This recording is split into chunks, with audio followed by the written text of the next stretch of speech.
When you turn 100, you deserve a few perks on your birthday. Emily Sarian just wanted to spend hers with her beloved Indians.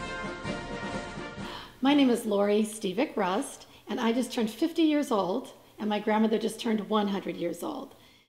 As I began to think about all of the life lessons that she's shared with me over my 50 years, I decided to put some of those to print, and I wrote a memoir called Greedy for Life. Writing the book was really important to me now because the irony of my turning 50 years old and when my grandmother turned 50, just prior to my birth, because we have that 50-year time difference between us, she almost died. And so I was 3 weeks away from being born, and my grandmother almost lost her life. I had an awful lot of illness in my days, young days, and I never would think I'd be here till this age. For some reason, God spared me here, and I don't know why. He wanted me to see all this good stuff that my grandkids give me, because they gave me an awful lot of love. I can't complain. You know what? Anytime I'm sick, anytime anything, they're all so good to me. And this is why I would love to live greedy for life. I would love to still live and see things, but I know it's not going to happen. I'd love to live forever with you. Oh, and I'd love you to live forever with me. I know. Because you'll always want to see more. But I know it's impossible. Well, you know, people ask me about why I wrote the book, Greedy for Life, and why I chose that title. And I said, that's something that you used to always say. So you were greedy for life. And you know why I said that?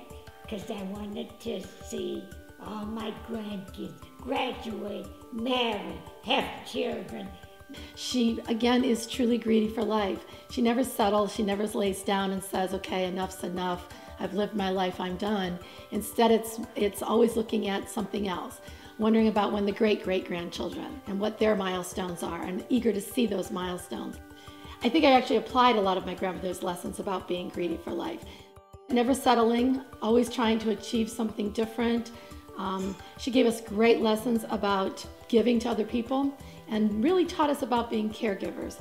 Caregivers for our family, caregivers for our neighbors, caregivers in our community. And I actually chose a profession that's really all about caring. I'm a psychologist. I think there is something to be said at the end of the day for providing care to another human being, particularly a generation above you or 2 generations above you, knowing what they provided for you. I taught my grandchildren to be generous and give help where it's needed. Well, this is what you taught me. That's what I taught them, what I believed in. I wanted them to do as I was doing.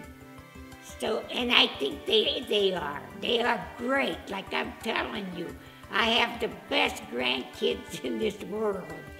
They do anything for me. They never let me down. And I'm very fortunate for that.